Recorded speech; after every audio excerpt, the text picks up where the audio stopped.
Señor, me temo que tendremos que despedir a su hijo. Las palabras quedaron suspendidas en el aire como una sentencia de muerte. Pero esto no se trataba de un niño siendo expulsado. Se trataba de un conserje siendo despedido por enseñarle a un niño a hablar con las manos. Y lo que ocurrió después demostraría que, a veces, la persona menos calificada para el trabajo resulta ser exactamente la indicada. El Centro de Educación Especial Riverside era un lugar donde todo tenía su debido orden. Terapeutas con títulos avanzados trabajaban con los estudiantes. Administradores con oficinas en las esquinas tomaban decisiones. Y el personal de limpieza con contratos de salario mínimo se mantenía en su lugar.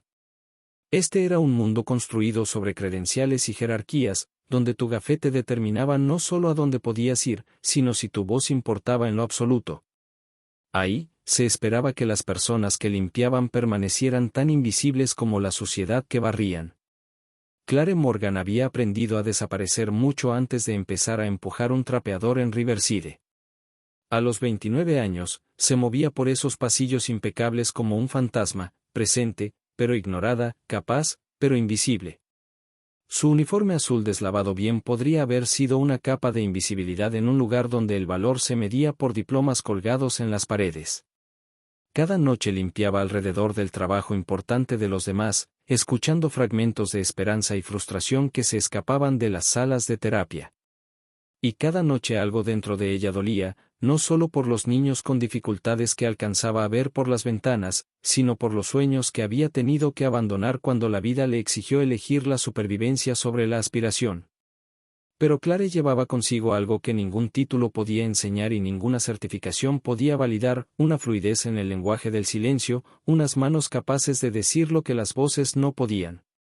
Escondido bajo su uniforme de conserje estaba un don que había esperado años para salir a la luz.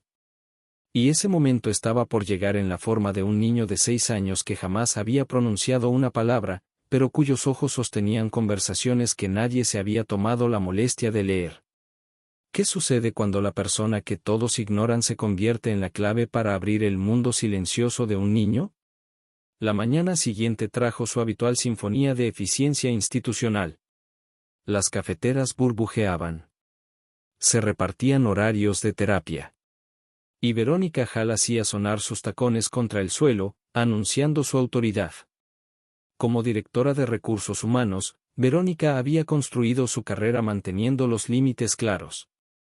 A los 41 años, poseía la elegancia afilada de alguien que había aprendido que la amabilidad era un lujo que el mundo laboral no podía permitirse. Las paredes de su oficina exhibían certificados y premios, cada uno testimonio de su habilidad para mantener a las personas en su lugar. El personal de limpieza le recordaba a su asistente mientras revisaba contratos, sus dedos bien cuidados golpeando el mármol importado: está aquí para limpiar, no para hacer de terapeutas, no para hacerse amigos de los estudiantes, y mucho menos para interferir con nuestros protocolos profesionales. Su tono cargaba el peso de alguien que había visto demasiadas buenas intenciones convertirse en problemas costosos. Había seguros de responsabilidad que considerar, estándares profesionales que mantener y una reputación que había tomado años construir. Mientras tanto, 3 pisos más abajo, Benjamin Ross acomodaba libros devueltos con paciencia meticulosa. A los 60 años, su retiro de la terapia del lenguaje se suponía que significaba libertad de las luchas ajenas. En cambio, se había sentido atraído por ese tranquilo trabajo en la biblioteca, donde podía observar sin obligación. Como es terapeuta del habla, reconocía las señales, como ella movía inconscientemente las manos mientras miraba las sesiones de terapia, la forma en que se posicionaba para ver mejor las caras de los niños, la paciencia suave en sus ojos. De vuelta en el Salón 7, Lucas pasaba su sesión matutina con la doctora Martínez, la última especialista que su padre había contratado. Ella hablaba con tonos alegres mientras mostraba tarjetas con imágenes, cada una diseñada para provocar alguna respuesta en el niño silencioso. La filosofía del centro se enfocaba exclusivamente en la comunicación oral, una elección deliberada financiada por Parker Bennett, quien creía que el lenguaje de señas podría convertirse en una muleta, impidiendo que su hijo desarrollara lenguaje hablado. ¿Puedes mostrarme feliz, Lucas? dijo la doctora Martínez levantando una cara sonriente. Solo apunta a la cara feliz. Sabemos que entiendes. Lucas miró más allá de ella, su atención fija en la ventana donde anoche por un momento, alguien lo había visto como más que un problema por resolver. Sus pequeños dedos trazaban inconscientemente formas en el aire, gestos que no significaban nada para los demás, pero lo eran todo para él. Esa tarde, Clare regresó con un cambio sutil en su propósito. Mientras limpiaba el salón 7, comenzó a dejar pequeñas señales, un libro colocado de cierta manera, marcas de gis en el pizarrón que parecían formas de manos del lenguaje de señas americano. Nada obvio, nada que alguien notara a menos que estuviera buscando. Lucas estaba buscando. Durante los siguientes 2 meses, su conversación silenciosa creció lenta y naturalmente. Clare le mostraba signos simples a través de la ventana y Lucas los imitaba con concentración intensa. Gracias. Sí. Amigo. Feliz. Triste. Ayuda. Cada gesto era una pequeña rebelión contra la suposición de que la comunicación requería sonido. Clare comenzó a llegar más temprano cada noche, y quedarse más tiempo del necesario. Llevaba libros ilustrados escritos en inglés y en ASL, dejándolos donde Lucas pudiera encontrarlos. Lucas absorbía todo con el hambre de alguien que había estado muriendo de sed de conexión. Entonces llegó el momento que lo cambió todo. Durante la terapia de arte, un martes por la mañana, Lucas sorprendió a todos dibujando algo inesperado en la esquina de su hoja de trabajo. Mientras los demás niños hacían monitos y casas, Lucas trazó cuidadosamente 2 manos formando el signo de gracias. La doctora Martínez se quedó mirando el dibujo, con el corazón acelerado al reconocer lo que implicaba. Eso era exactamente lo que Parker Bennett había prohibido, cualquier introducción del lenguaje de señas a su hijo. Lucas, esto es. ¿Dónde aprendiste este gesto con las manos?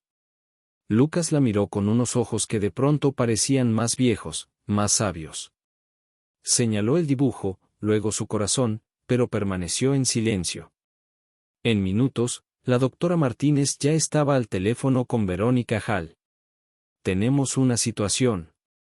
Lucas está mostrando conocimiento del lenguaje de señas. El señor Bennett fue muy claro en que nunca debía enseñársele ASL a su hijo. Alguien ha estado instruyéndolo sin autorización. Esa misma tarde, Verónica revisó de inmediato las grabaciones de seguridad del último mes, buscando de manera sistemática cualquier interacción no autorizada con Lucas.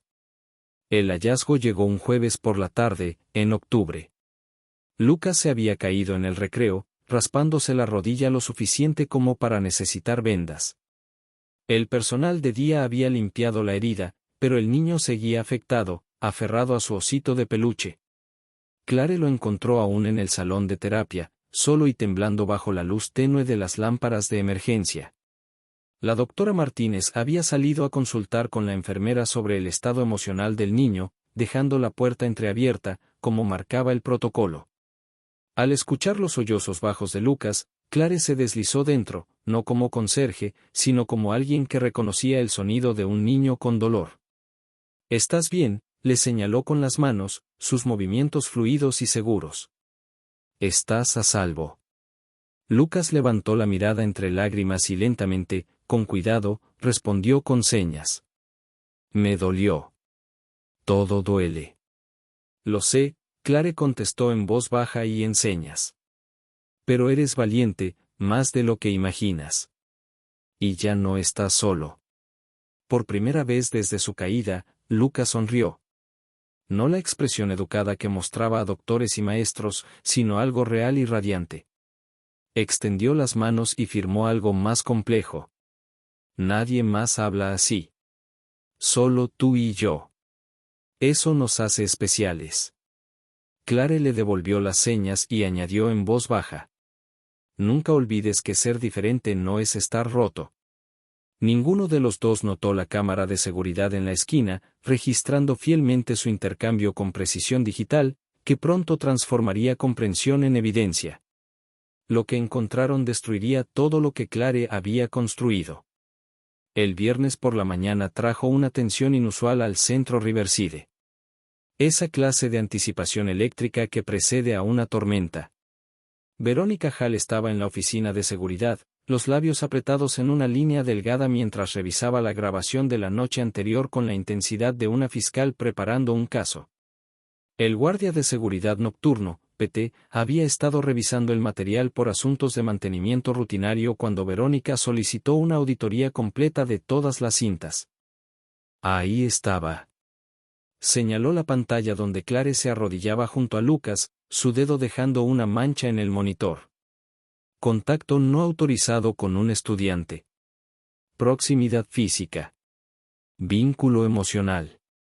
Esto es exactamente el tipo de responsabilidad que no podemos permitirnos. Pete, quien había trabajado turnos nocturnos por 15 años, se movió incómodo en su silla.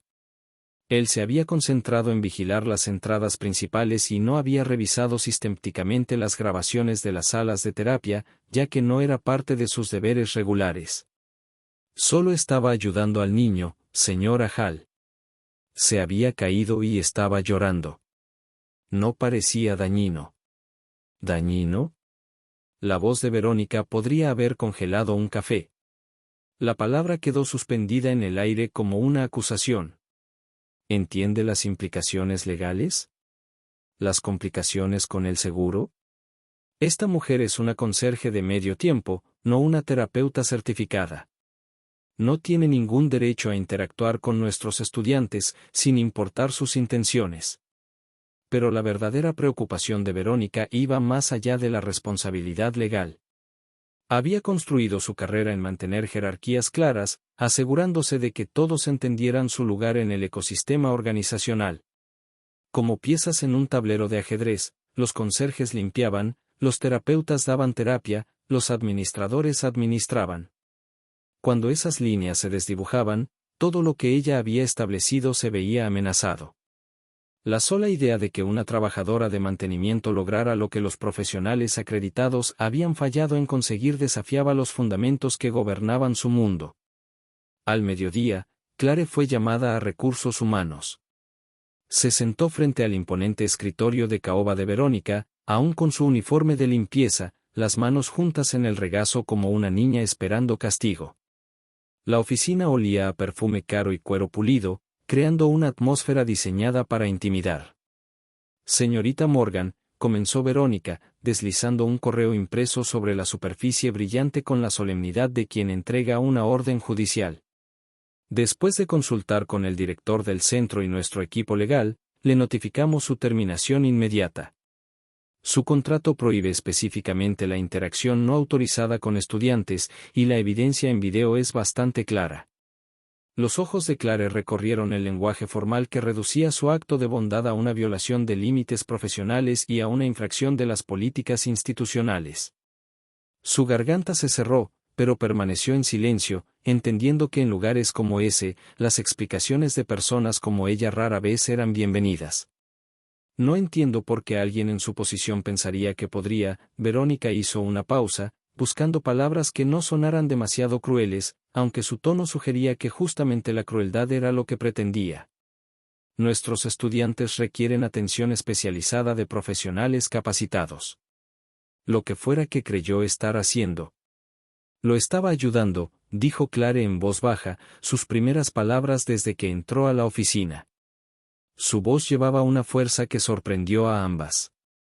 Él necesitaba a alguien que lo entendiera. Entenderlo no es su trabajo. Limpiar sí lo es.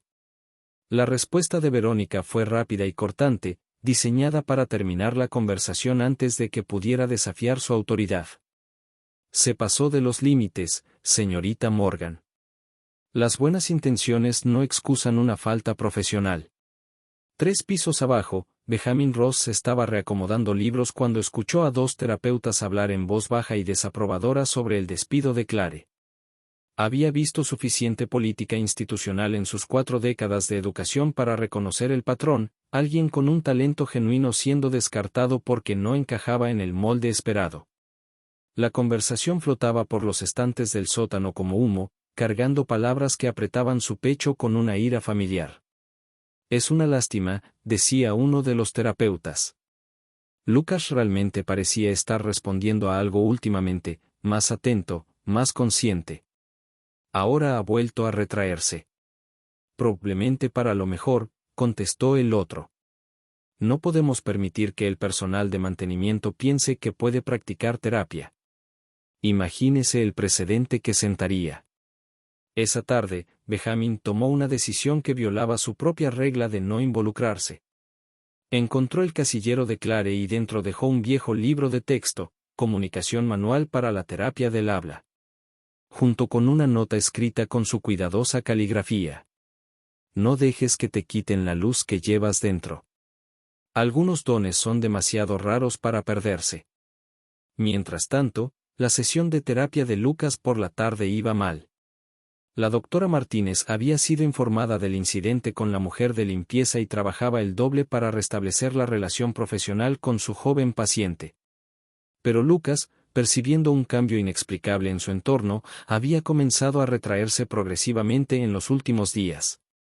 Lo que empezó como una resistencia sutil evolucionó hasta convertirse en una falta total de cooperación. Intentemos de nuevo con las tarjetas de emociones, Lucas, dijo la doctora Martínez con una sonrisa forzada por el esfuerzo y la creciente desesperación. ¿Puedes mostrarme triste? Sé que estás sintiendo algo ahora mismo.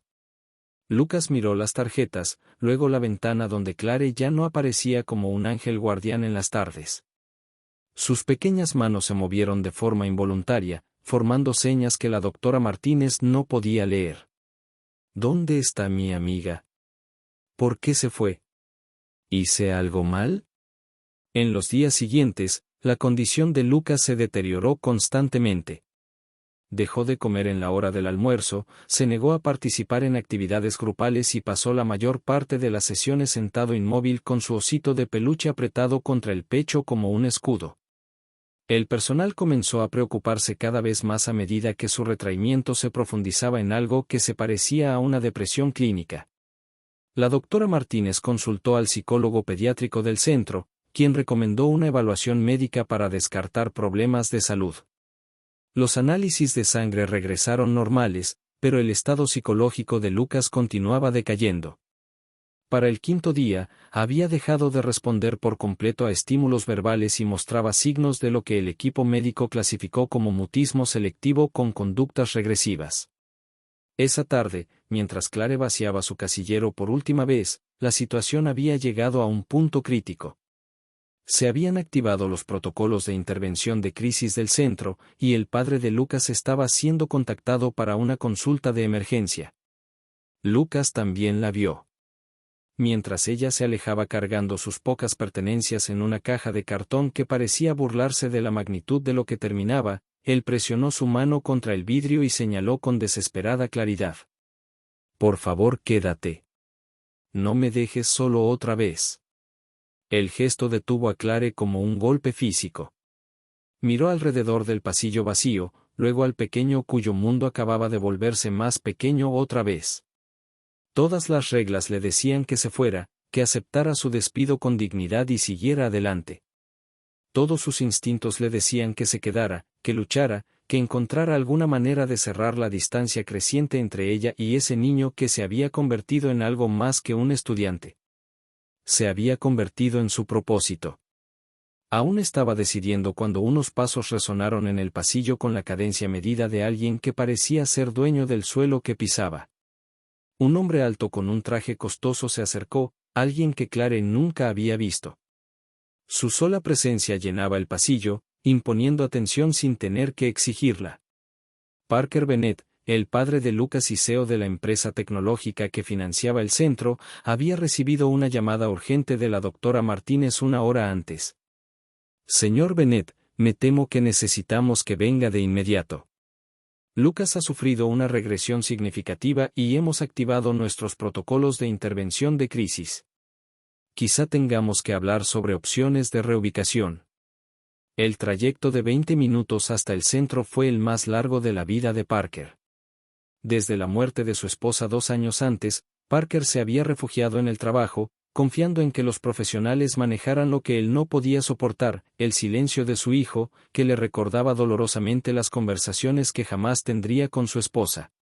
Lo que vio a través de esa ventana, a su hijo desesperado señalando a una mujer con uniforme de mantenimiento, comunicándose con más emoción y claridad de la que Parker había presenciado en 6 años de vida, cambiaría para siempre todo lo que creía saber sobre la comunicación, el valor y las personas a las que nunca se había molestado en mirar. La mujer respondía en el mismo lenguaje fluido, sus manos moviéndose con la gracia de alguien que era fluida en el silencio. Lucas lloraba, pero seguía haciendo señas, derramando su pequeño corazón hacia alguien que entendía cada gesto. Era la conversación más hermosa y desgarradora que Parker había presenciado jamás. Pero Parker Bennett estaba a punto de tomar una decisión que sorprendería a todos. Parker Bennett permanecía inmóvil en el pasillo, observando a su hijo comunicarse con más emoción de la que había visto en 6 años de existencia compartida. La mujer con el uniforme de limpieza no solo estaba limpiando. Estaba escuchando. Escuchando de verdad, en un lenguaje que Parker nunca se había molestado en aprender, a pesar de tener un hijo que lo necesitaba desesperadamente. Como CEO de Tech Venture Solutions y principal benefactor del centro Riverside, Parker estaba acostumbrado a tener respuestas, o al menos a contar con personas que se las daban con eficiencia y sin complicaciones emocionales. Pero ver a Lucas señalar con desesperada fluidez a alguien que entendía cada gesto lo dejó completamente indefenso ante la magnitud de su propio fracaso como padre. Clare lo notó primero, el traje caro que probablemente costaba más de lo que ella ganaba en 3 meses, la postura cuidadosa que hablaba de juntas de consejo y almuerzos de negocios, la forma en que dominaba el espacio incluso en silencio. Tenía que ser el padre de Lucas, el hombre que financiaba toda la operación pero que nunca había aprendido a comunicarse con su propio hijo. El corazón de Clare se hundió al darse cuenta de cómo debía verse todo aquello, la mujer de limpieza despedida, quedándose más allá de su horario, el niño problemático recurriendo a alguien en quien no debía confiar. Retrocedió de la ventana, recogiendo su dignidad como armadura contra el juicio que esperaba ver en sus ojos. Ya me iba, señor Bennett. Ya no trabajo aquí. La voz de Parker, cuando llegó, fue más baja de lo que ella esperaba, sin rastro de la autoridad ejecutiva contra la que se había preparado. ¿Qué está diciendo? Clare vaciló, atrapada entre las normas profesionales que ya habían sido quebradas y la desesperada necesidad de un niño por ser traducido. El protocolo exigía que se excusara, que desapareciera de nuevo en el mundo invisible de quienes no importaban. Pero Lucas seguía en la ventana, sus pequeñas manos moviéndose en una conversación urgente con alguien que finalmente entendía su idioma. Dice que tiene miedo, tradujo Clare en un susurro, cada palabra elegida con cuidado. Pregunta por qué su amiga tuvo que irse. Quiere saber si hizo algo mal. Está diciendo que los doctores no lo entienden cuando intenta hablar con ellos. Dice que se siente invisible. La garganta de Parker se cerró mientras veía a su hijo continuar con las señas, el pequeño rostro lleno de lágrimas que brillaban bajo la luz fluorescente del pasillo. En salas de juntas y llamadas de negocios, Parker imponía respeto con decisión y control.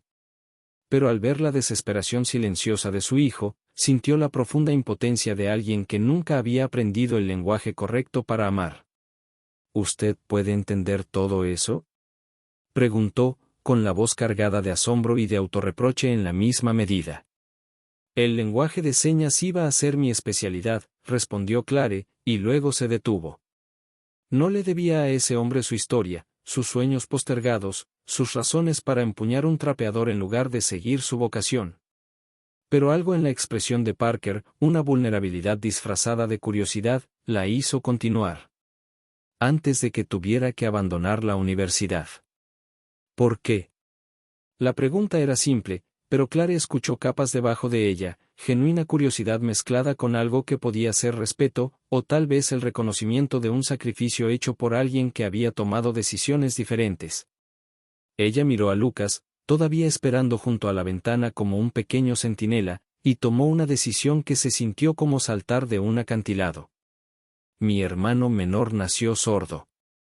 Cuando nuestros padres murieron en un accidente automovilístico, yo me convertí en su tutora. Él tenía solo 8 años, y la universidad me pareció menos importante que asegurarme de que tuviera lo que necesitaba. Hizo una pausa, viendo cómo la expresión de Parker pasaba de la curiosidad a la comprensión, y a algo que podía ser arrepentimiento. Aprendí ASL para hablar con él, para hablar de verdad. Se volvió nuestro lenguaje secreto, nuestra forma de conectarnos cuando el mundo era demasiado ruidoso y abrumador. Ahora está en la universidad. Consiguió una beca completa en Gallaudet University. Está estudiando para convertirse en maestro de educación para sordos. Clare respiró hondo antes de añadir, su voz ahora más firme mientras hablaba de aquel niño que se había convertido en su vocación inesperada. ¿Y Lucas? Lucas tiene cosas que decir. Cosas importantes. Solo ha estado esperando a alguien que hable su idioma. Él entiende todo, siente todo, ve cosas que otros no notan. Solo necesita a alguien que escuche con los ojos en lugar de con los oídos. Parker se acercó a la ventana donde su hijo lo esperaba, y Lucas lo miró, a ese padre que le había dado todo excepto comprensión, con unos ojos que contenían tanto esperanza como años de decepción acumulada. Lentamente, con cuidado, Lucas levantó las manos e hizo una sola seña. Papá. Era la primera vez que Lucas lo llamaba de alguna forma. Los ojos de Parker se llenaron de lágrimas que no se había permitido derramar desde la muerte de su esposa 2 años atrás, cuando el cáncer le arrebató a la única persona que había entendido que amar, a veces, significaba aprender un lenguaje completamente nuevo. Su esposa, de hecho, había sugerido ASL para Lucas meses antes de morir, pero Parker lo había rechazado, confiando en el método de comunicación oral del centro. Ahora comprendía lo que ambos se habían estado perdiendo. ¿Puedes enseñarme a hablar con él? Eso ya no es mi decisión, respondió Clare suavemente, mirando la notificación de despido que aún sostenía en la mano. Hoy me despidieron por contacto inapropiado con los estudiantes. ¿Por quién? La pregunta salió con el filo de la autoridad ejecutiva regresando como memoria muscular. Clare entendió que tal vez acababa de crear un problema más grande que su propio desempleo. Lo último que quería era causar más líos para gente que solo hacía su trabajo, incluso si ese trabajo se había convertido en un obstáculo para la comunicación de un niño. No importa. Las reglas son las reglas, y yo las rompí. Clare miró una vez más a Lucas, memorizando la imagen de él, señalando su frustración y confusión a una ventana vacía. Quizás es mejor así. Tal vez necesita trabajar con profesionales de verdad. Las reglas, dijo Parker lentamente, con la voz de alguien que había pasado años creando sistemas que apenas ahora empezaba a cuestionar, las hacen las personas. Y las personas pueden cambiarlas. El lunes por la mañana trajo cambios al centro Riverside que nadie había anticipado, aunque se desarrollarían en las siguientes semanas y no de la noche a la mañana. Parker Bennett llegó temprano, pidiendo una reunión inmediata con Verónica Hall y el director de la institución. La conversación fue breve, profesional y definitiva. El tipo de discusión que no dejaba espacio para interpretaciones ni apelaciones. Estoy reestructurando el programa de terapia de comunicación, anunció Parker, con la autoridad tranquila de alguien acostumbrado a tomar decisiones que moldeaban organizaciones enteras. Con efecto inmediato, comenzaremos a desarrollar un plan de estudios de ASL. Y quiero contratar a un especialista en comunicación que trabaje directamente con estudiantes que puedan beneficiarse de formas alternativas de expresión. Las objeciones cuidadosamente construidas de Verónica, sobre responsabilidad legal, sobre estándares profesionales, sobre el precedente que eso podía sentar, se disolvieron ante la simple realidad de que la financiación de Parker Bennett hacía posible todo, incluido su propio puesto. 2 semanas después, Clare recibió una llamada telefónica que la dejó mirando su reflejo incrédula. Señorita Morgan, habla Parker Bennett. Necesito verla en mi oficina de inmediato. 1 hora más tarde, estaba sentada frente al padre de Lucas en su oficina del centro de la ciudad, con las manos entrelazadas en el regazo, mientras él abría silenciosamente su iPad. sin decir una palabra, giró la pantalla hacia ella. El video de seguridad se reproducía en detalle nítido, Clare arrodillada junto a Lucas, sus manos moviéndose en perfecta conversación. El rostro del niño iluminándose con la primera sonrisa genuina que alguien había captado en meses. Señorita Morgan, la voz de Parker estaba cargada de emoción mientras pausaba el video en la imagen de su hijo haciendo la seña de «gracias». En 6 años, nunca había visto a mi hijo expresar emociones así. Ni siquiera sabía que podía comunicarse de esta manera. Es la primera vez que lo veo realmente feliz. Cerró el iPad y la miró directamente a los ojos. Por primera vez, mi hijo sabe lo que son las emociones. No sé qué más decir, excepto gracias. Durante esa reunión en su oficina, Parker explicó que el centro proporcionaría asistencia con la matrícula. Rodeada de ventanas que ofrecían una vista de la ciudad que Clare nunca había visto desde esa perspectiva. A cambio, dijo Parker, ayudarás a tender el puente entre Lucas y el mundo que ha intentado tanto alcanzarlo. También nos ayudarás a desarrollar programas para otros niños que podrían beneficiarse de métodos de comunicación alternativos.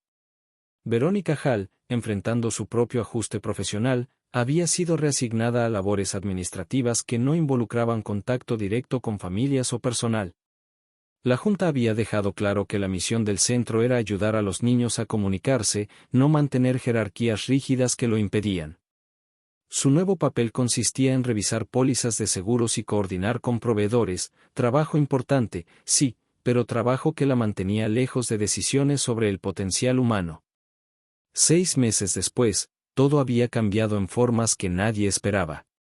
Desde afuera, el centro Riverside se veía igual, pero en lo esencial había cambiado, como una casa donde todo el mobiliario ha sido reacomodado para dejar entrar más luz. Clare caminaba por pasillos que antes se sentían como territorio ajeno, ahora con la seguridad de alguien que pertenecía. Su nuevo gafete decía especialista en comunicación, y abría puertas que antes habían estado cerradas para alguien como ella. En el Salón 7, Lucas estaba sentado en una mesa pequeña frente a su padre, sus manos moviéndose en una animada conversación que pintaba historias en el aire. Lo que antes era un espacio de terapia estéril se había transformado en algo más cálido, paredes decoradas con fotos de eventos de la comunidad sorda local, libros en inglés y ASL, y arte creado por estudiantes que por fin estaban siendo escuchados. Cuéntame sobre tu día, señaló Parker, sus movimientos aún cuidadosos pero cada vez más fluidos, como alguien aprendiendo a hablar un segundo idioma, el idioma del amor. Lucas sonrió y comenzó un elaborado relato sobre el recreo, lleno de gestos dramáticos y expresiones que su padre aprendía a leer como música. El niño que antes estaba en silencio e inalcanzable ahora era imparable, compartiendo observaciones, bromas y sueños con el entusiasmo de alguien que recuperaba el tiempo perdido.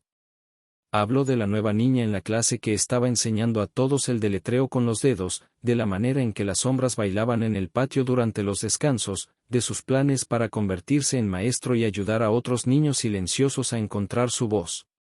La doctora Martínez también había cambiado, pasando de la resistencia inicial al entusiasmo genuino al presenciar el progreso de Lucas. Al principio escéptica sobre incorporar el lenguaje de señas en su terapia, terminó abrazándolo como una herramienta más en su arsenal profesional, una que abría puertas que ni siquiera sabía que existían. Pasé tanto tiempo intentando enseñarle a Lucas a comunicarse en nuestro lenguaje, confesó a Clare una tarde, mientras observaban a Lucas enseñando signos básicos a un grupo de niños más pequeños. Nunca consideré aprender el suyo. Nunca se me ocurrió que tal vez el problema no era que él no pudiera hablar. Tal vez el problema era que nosotros no estábamos escuchando. El centro ahora ofrecía clases de ASL para personal y familias, impartidas por Clare en las tardes después de sus tareas regulares.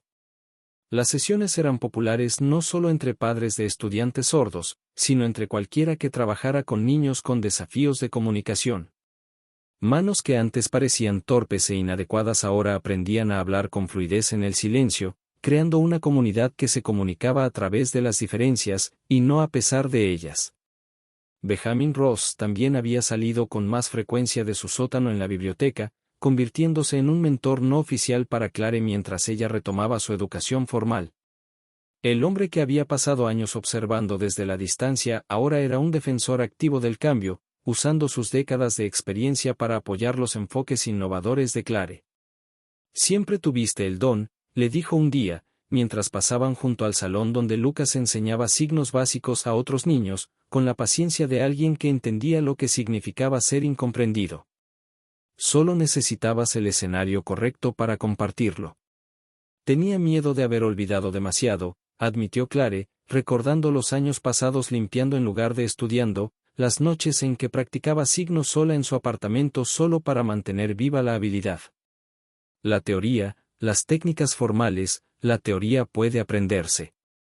Benjamin interrumpió suavemente, su voz cargada con la sabiduría de alguien que había visto a incontables profesionales con credenciales perfectas pero sin corazón.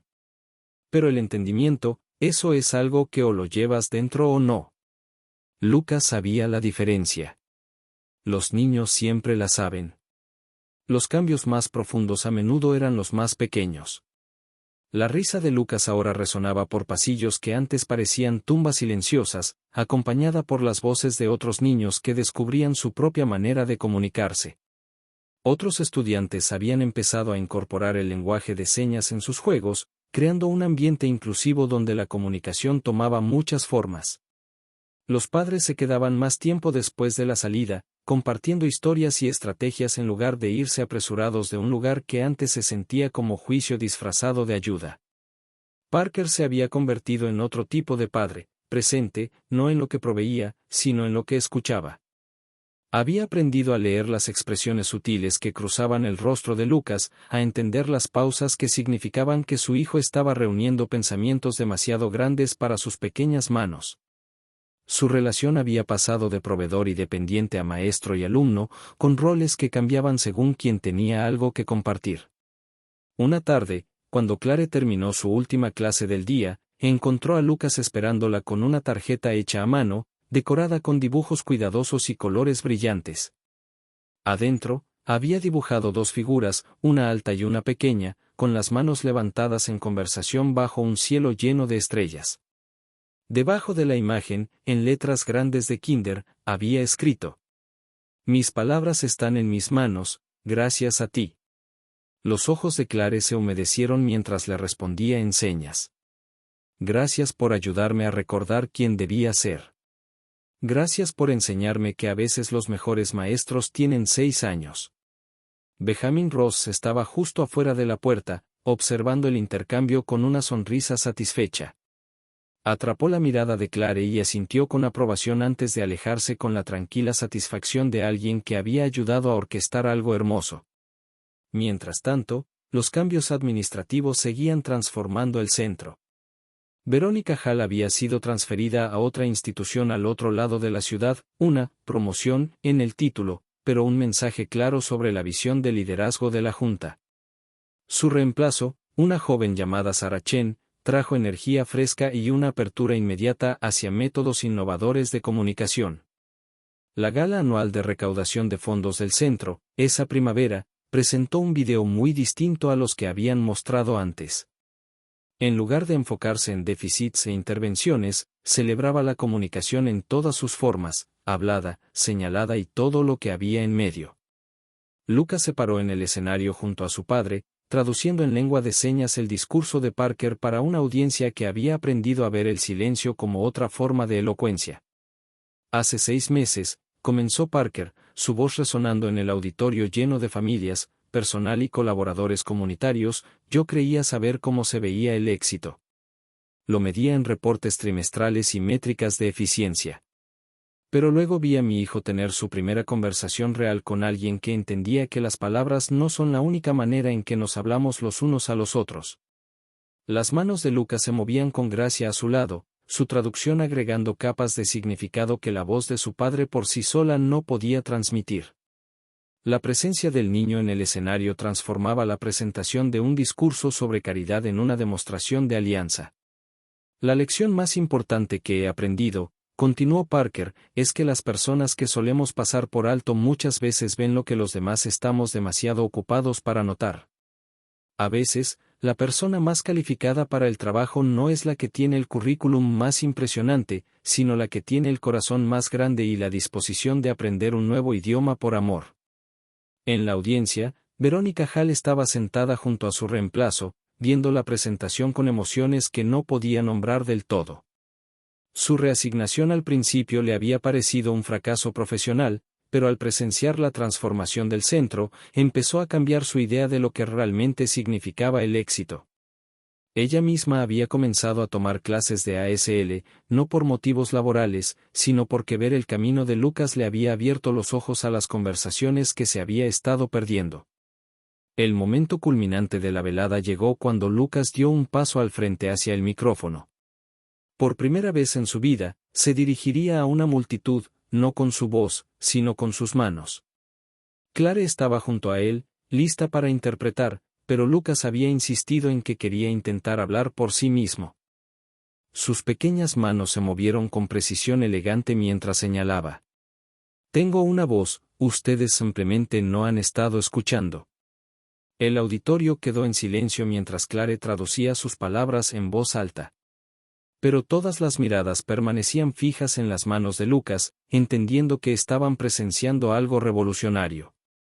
Y Lucas estaba a punto de demostrar que las voces más fuertes, en realidad, se hablan en silencio. Cuando las luces se atenuaron en esa tarde de primavera, Clare se quedó junto a la ventana donde había visto por primera vez a Lucas, la misma ventana donde todo había cambiado con un simple gesto de saludo. Pero ahora, el vidrio que antes lo separaba parecía invisible. La comunicación había construido puentes donde antes había muros. Lucas se acercó a la ventana una vez más esa noche, ya no como un niño solitario buscando conexión, sino como un pequeño seguro de sí mismo, con algo importante que compartir. Sus manos se movieron en la danza elegante del lenguaje de señas, formando palabras que no necesitaban sonido para tener peso. A veces, las voces más fuertes se hablan en silencio. Su padre estaba a su lado, moviendo las manos en perfecta sincronía, finalmente fluido en el lenguaje del amor que su hijo había estado hablando todo el tiempo. Clare sonrió mientras los observaba, el hombre que había aprendido a escuchar, y el niño que nunca dejó de intentar ser escuchado. En un mundo que a menudo medía el valor por el ruido y los títulos, ellos descubrieron que las conversaciones más importantes ocurren en los espacios entre las palabras, en el suave movimiento de las manos que eligen la comprensión por encima de la suposición. La pantalla se funde a negro y aparece un texto en blanco. A veces, las voces más fuertes se hablan en silencio. ¿Qué pasa cuando dejamos de intentar arreglar a las personas y empezamos a aprender a escucharlas?